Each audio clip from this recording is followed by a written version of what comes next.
तो माइनक्राफ्ट काफी ज्यादा एक हैप्पी सा गेम है, क्रिएटिव सा गेम है, जिसके अंदर हम कुछ नई नई चीजें बिल्ड कर सकते हैं, नई नई जगह पे जाके एक्सप्लोर कर सकते हैं, विलेजर से ट्रेड कर सकते हैं और कुछ ऐसी चीजें भी कर सकते हैं जो रियल लाइफ में करना पॉसिबल नहीं है। और ऐसी चीजें ही माइनक्राफ्ट को काफी ज्यादा एकदम मजेदार बनाती है। लेकिन उसी के साथ माइनक्राफ्ट में कुछ ऐसी चीजें भी है जो बिल्कुल स्केरी और बिल्कुल हॉरर है, और कुछ ऐसी तगड़ी मिस्ट्रीज जो आज तक सॉल्व भी नहीं हो पाई है। एंड आज वाली वीडियो में भी हम माइनक्राफ्ट की कुछ ऐसी खतरनाक चीजों के बारे में बात करने वाले हैं जो बिल्कुल एकदम स्केरी और एकदम मिस्टीरियस हो। नंबर 4, तो सबसे पहले हम बात करते हैं फॉसिल्स पे, जिन पे यार ज्यादा कोई बातें ही नहीं करता है। मेरे को सर्वाइवल के ओवरवर्ल्ड में आज तक एक भी फॉसिल नहीं मिला है। नेदर में तो खैर बहुत सारे पड़े ही रहते हैं। दोनों ही नेदर और ओवरवर्ल्ड के फॉसिल के बारे में आज हम डिटेल में बात करेंगे। तो ओवरवर्ल्ड में ये फॉसिल हमें सिर्फ डेजर्ट और स्वाम्प बायोम के नीचे ही मिलते हैं। पूरा स्ट्रक्चर इनका बोन ब्लॉक से बना रहता है और कहीं कहीं पे कोल के और भी लगा रहता है, यहाँ तक किसी किसी में डायमंड का और भी लगा रहता है। ओवरवर्ल्ड में पूरे 8 टाइप के फॉसिल्स होते हैं, 4 स्कल वाले और 4 ऐसे लंबे वाले, जिनको हम स्पाइन फॉसिल कहते हैं। इनके नाम भी बहुत ज्यादा सिंपल है, skull 1, skull 2, skull 3, skull 4, spine 1, spine 2, spine 3, spine 4। तो सबसे बड़ा क्वेश्चन ये आता है कि यहाँ पे क्यों एग्जिस्ट करते हैं। ये फॉसिल्स पूरे बोन के बने रहते हैं, मतलब किसी न किसी लिविंग बीइंग के पक्का होने चाहिए। और इतने बड़े लिविंग बीइंग तो भाई माइनक्राफ्ट में अभी कोई भी एग्जिस्ट नहीं करता। एंडर ड्रैगन भी छोटा पड़ जाता है इनके सामने। लेकिन अगर हम माइनक्राफ्ट के सारे मॉब्स को एक बार देखें तो इन स्कल से काफी ज्यादा मॉब्स के फेस मैच होते हैं, जैसे कि ये कैट वाला, ये सिल्वर फिश वाला, ये शीप जैसा दिखता है, लेकिन ये साइज में काफी ज्यादा बड़े होते हैं। एंड वहीं पे अगर हम नेदर की ओर चले तो वहाँ का नजारा ही बदल रखा है। वहाँ पे कोई 7-8 नहीं बल्कि 14 टाइप्स के अलग अलग फॉसिल्स मिलते हैं, एकदम छोटा सा सिंपल से लेके एकदम कॉम्प्लिकेटेड वाला। ओवरवर्ल्ड वाले फॉसिल तो ज्यादातर स्कल या फिर स्पाइन के होते हैं, लेकिन ये वाले थोड़े से अलग दिखते हैं। ये सारे ही रिब केज के फॉसिल्स है। वैसे तो ये आपको पूरे नेदर में कहीं नहीं दिखेंगे। एंड जैसे आप सोल सैंड वैली में चले जाओगे ये भरे रहेंगे वहाँ पे। और सोल सैंड वैली में आवाजें कैसी आती है आपको पता ही है ना। तो जैसे ओवरवर्ल्ड वाले फॉसिल्स के फेस थोड़े बहुत मॉब से मैच होते हैं, वैसे ही इन सारे रिब केज को एक साथ मिला दो तो थोड़ा सा विदर जैसा स्ट्रक्चर बनता है, वो भी बहुत बड़ा। अभी के माइनक्राफ्ट में ना ही इतने बड़े मॉब्स होते हैं और ना ही इतना बड़ा विदर। तो भाई ये चक्कर क्या है? मेरे हिसाब से तो भाई क्या पता माइनक्राफ्ट में बहुत पहले यार बहुत ज्यादा बड़े बड़े एकदम म्यूटेंट वाले मॉब स्पॉन होते थे और उन्हीं के ये फॉसिल्स रह गए होंगे। और इस बात में कितनी सच्चाई है वो तो मेरे को भी नहीं पता। लेकिन कभी आपने नोटिस करा कि नेदर फोर्ट्रेस की जो वॉल्स होती है वो काफी ज्यादा ऊपर होती है? क्या पता म्यूटेंट वाले विदर से बचने के लिए लगा रखी हो। नेदर के अंदर जब भी मेरे को फॉसिल मिलता है मैं तो उनको तोड़ के सिंपल बोन मील बना लेता हूँ। 1 से 9 मिल जाते हैं। नंबर 3, माइनक्राफ्ट के इस वर्ल्ड में काफी सारे मॉब्स है, ज्यादातर बिना बुद्धि के हैं, लेकिन कुछ ऐसे मॉब्स भी है जो थोड़ा सा इंटेलिजेंस शो करते हैं, जैसे कि villagers, villager, which,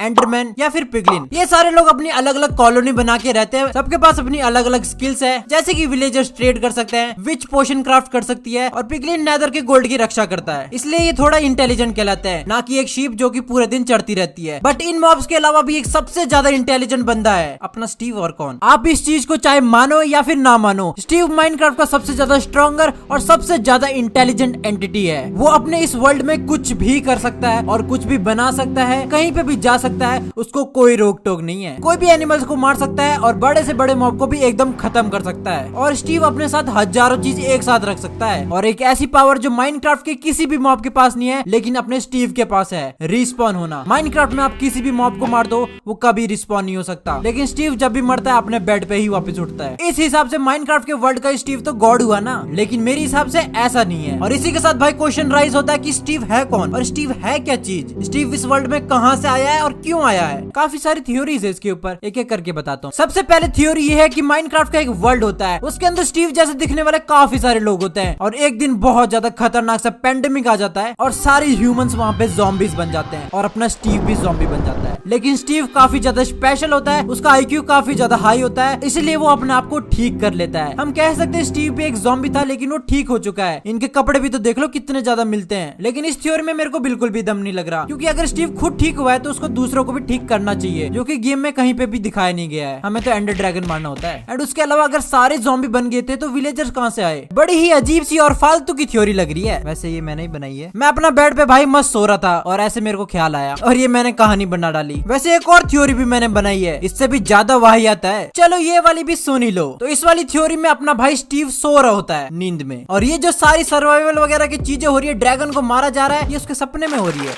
okay let's be serious. अब मैं आपको एकदम खतरनाक सी थ्योरी सुनाता हूँ, और ये वाली मैंने नहीं बनाई है। तो फिर से एक माइनक्राफ्ट का वर्ल्ड होता है, वहाँ पे सारे लोग एकदम खुशी खुशी रह रहे होते हैं, सारे लोग कुछ ना कुछ नई चीजें बिल्ड कर रहे होते हैं, और अपने स्टीव के पास होता है कुछ ज्यादा ही IQ, और वो एक ऐसा एक्सपेरिमेंट ट्राई करता है जो कि बुरी तरीके से फेल हो जाता है। एक्सपेरिमेंट नई लाइफ क्रिएट करने का, और जितने भी लोग होते हैं वहाँ से भाग जाते हैं एक जगह, वो जगह मैं आगे आपको बताऊंगा। लेकिन अपना स्टीव वहाँ से भाग नहीं पाता है, क्योंकि ये गलती उसको सुधारनी थी। और मैंने बोला था ना, रिस्पॉन काफी ज्यादा तगड़ी पावर है स्टीव की, वो उसकी पावर नहीं बल्कि सबसे बड़ी कमजोरी है। जब तक वो अपनी गलती को ठीक नहीं कर देता तब तक वो अगेन रिस्पॉन होता रहेगा। उसने ऐसा क्या एक्सपेरिमेंट कर दिया था और कहाँ पे सारे लोग चले गए, वो आपको धीरे धीरे पता चल ही जाएगा, बस वीडियो को एंड तक देखो। दूसरा नंबर, तो एंडर ड्रैगन माइनक्राफ्ट का फाइनल बॉस होता है, जो कि पूरी एंड डायमेंशन पे और एंडरमैन पे राज करता है। लेकिन ये एंडरमैन है कौन, और इतनी अच्छी यहाँ पे एंड सिटीज किसने बना रखी है, और एंड डायमेंशन में जाने के लिए हमें एंड पोर्टल का यूज करना पड़ता है, और ये पोर्टल किसने बनाया है, सबके जवाब आपको मिल ही जाएंगे, बस ध्यान से सुनना मेरी बातें, और ये भी पता चल जाएगा कि अपना स्टीव कौन है और इसका मोटिव क्या है। तो माइनक्राफ्ट के इस वर्ल्ड में बहुत पहले एक एंशिएंट बिल्डर्स की रेस रहती थी, जिनके लोग काफी ज्यादा दिमाग से शातिर थे, और जो भी वो चीज बनाते थे वो एकदम परफेक्ट बिल्ड होती थी। एंड अभी आप जितने भी माइनक्राफ्ट में स्ट्रक्चर्स देखते हो, जैसे कि अपना डेजर्ट पिरामिड हो गया, जंगल टेंपल हो गया, वो सारे उन्हीं के बनाए हुए थे। इस सिविलाइजेशन में सारे बिल्डर थे, लेकिन कुछ ऐसे लोग भी थे जो इस वर्ल्ड के बारे में और जानना चाहते हैं। धीरे धीरे उन्होंने काफी ज्यादा चीजें इंप्रूव करी, और एक दिन ऐसा आया, उन्होंने एक नया डायमेंशन खोल दिया, जिसको आजकल हम नेदर कहते हैं। नेदर में जाने के बाद उनको ये चीज तो पक्का समझ आ गई थी, ये नेदर काफी ज्यादा भयानक और वायलेंट जगह है। लेकिन कुछ लोगों ने वहीं पे रहने का फैसला लिया और रिसोर्स कलेक्ट करने शुरू कर दिए, और जो भी वहाँ पे ज्यादा देर तक रहा वो सोल एनर्जी के चक्कर में विदर स्केलेटन में कन्वर्ट हो गए, जो कि आज भी आपको नेदर फोर्ट्रेस में अपने रिसोर्सेज की प्रोटेक्शन करते हुए दिख जाएंगे। और जो भी बचे कुछ बिल्डर्स थे, उनकी सोल धीरे धीरे सैंड वैली में जमा होती रही। अब आते हैं हम अपने मेन कैरेक्टर स्टीव पे। तो स्टीव भी एंशिएंट बिल्डर की रेस से बिलोंग करता है, और एक दिन स्टीव ने नेदर में जो भी बिल्डर्स गए थे उनको वापस लाने का सोचा। इस वाले एक्सपेरिमेंट में वो सोल और बॉडी को मिलाने वाला था, जिससे उसको लगा कि नई लाइफ क्रिएट होगी। और जैसे ही एक्सपेरिमेंट ये परफॉर्म करा गया, इसके रिजल्ट बहुत ही ज्यादा भयानक थे। अब पूरे वर्ल्ड में विदर्स का राज था,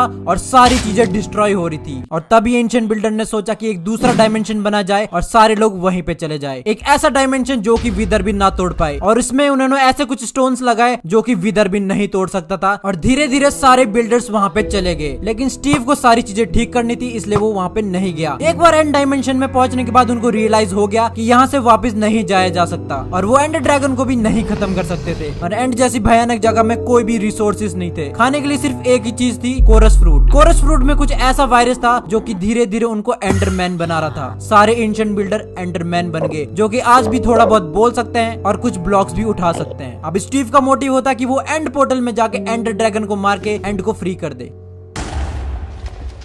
नंबर 1, हीरोब्राइन, माइनक्राफ्ट का सबसे ज्यादा मिस्टीरियस क्रीचर, या फिर कह सकते हैं माइनक्राफ्ट का ऐसा एक फेक क्रीचर जिसको आज तक किसी ने नहीं देखा है। बट जब भी माइनक्राफ्ट का नया अपडेट आता है, उसमें हमेशा रिमूव्ड हीरोब्राइन लिखा रहता है। तो सबसे पहले तो हम देखते हैं कि हीरोब्राइन दिखता कैसा है, उसका अपीयरेंस कैसा है। लोगों का कहना है कि हीरोब्राइन दिखने में तो बिल्कुल स्टीव जैसा होता है, लेकिन उसकी आई बॉल्स नहीं होती और उसकी आईज पूरी व्हाइट रहती है। और कुछ लोगों का तो ये भी कहना है कि वो बिल्कुल ब्लाइंड होता है। एंड अगर आपके वर्ल्ड में 2x2 के टनल्स बनने लग जाए, ओशन के ऊपर ऐसे सैंड के पिरामिड बनने लग जाए, या फिर फॉरेस्ट में से जो ट्री होते हैं उनकी लीव्स गायब हो जाए, एंड जब भी स्टीव डैमेज खाता है उसकी जैसी आवाज आती है वैसी ही आवाज आने लग जाए, तो समझ लेना हीरोब्राइन आसपास ही है। एंड कुछ फैक्ट्स कहते हैं कि हीरोब्राइन का गोल्ड काफी ज्यादा पसंद होता है, एंड जब भी वो टनल्स बनाता है उसके अंदर रेड स्टोन टॉर्च लगाता है। अब देखते हैं इन बातों में कितनी सच्चाई है। जब से ये वाला स्क्रीनशॉट वायरल हुआ इंटरनेट पे, तभी से हीरोब्राइन की स्टार्टिंग हुई थी। स्क्रीनशॉट में वैसे ज्यादा कुछ तो दिख नहीं रहा है, लेकिन वहाँ दूर फॉग में एक एंटिटी नजर जरूर आ रहा है जिसकी आंखें व्हाइट कलर की है। तो जिस बंदे ने ये वाला स्क्रीनशॉट अपलोड करा था, उसका कहना है कि जब उसने हीरोब्राइन को पहली बार देखा था तो उसके वर्ल्ड में वही सारे चेंजेस होने लग गए। पेड़ों में से लीव्स हट गए, 2x2 के टनल बनने लगे, वगैरह वगैरह। एंड उस वाले बंदे ने ये स्क्रीनशॉट इंटरनेट पे अपलोड भी करा, एंड उसको एक मेल आया हीरोब्राइन के नाम से, एंड जब से हीरोब्राइन को हीरोब्राइन कहा जाता है। और जहां तक मेरे को पता है, ये बाद में फेक भी निकला था। एक और मेजर एविडेंस है हीरोब्राइन के एग्जिस्ट होने का, कोपलैंड की स्ट्रीम। कोपलैंड एक माइनक्राफ्ट का फॉरेन स्ट्रीमर है जो अपने फ्रेंड के साथ ब्रोक्राफ्ट के सर्वर में माइनक्राफ्ट माइनक्राफ्ट की लाइव स्ट्रीम कर रहा था एंड लाइव स्ट्रीम में वो अपने घर के अंदर घुसने वाला होता है एंड उसको सामने हीरोब्राइन दिखता है, वो भी लाइव स्ट्रीम पे। सारे भाई जनता पागल हो जाती है, रातों रात ये क्लिप वायरल हो जाती है एंड सबको उस टाइम लगता है कि हीरोब्राइन एक्चुअल में एग्जिस्ट करता है। लेकिन इतना खुश होने की कोई बात नहीं है, उसने अगले दिन ही आके बता दिया था कि सब कुछ फेक था। उसने एक पेंटिंग को फोटोशॉप में रीटेक्सचर करके वहाँ पे लगा दिया था एंड फिर से हम रह चुके बिना कोई एविडेंस के। एंड जब तक कोई प्रॉपर एविडेंस नहीं, जब तक तो हमें यही मानना पड़ेगा हीरोब्राइन कोई चीज नहीं होती।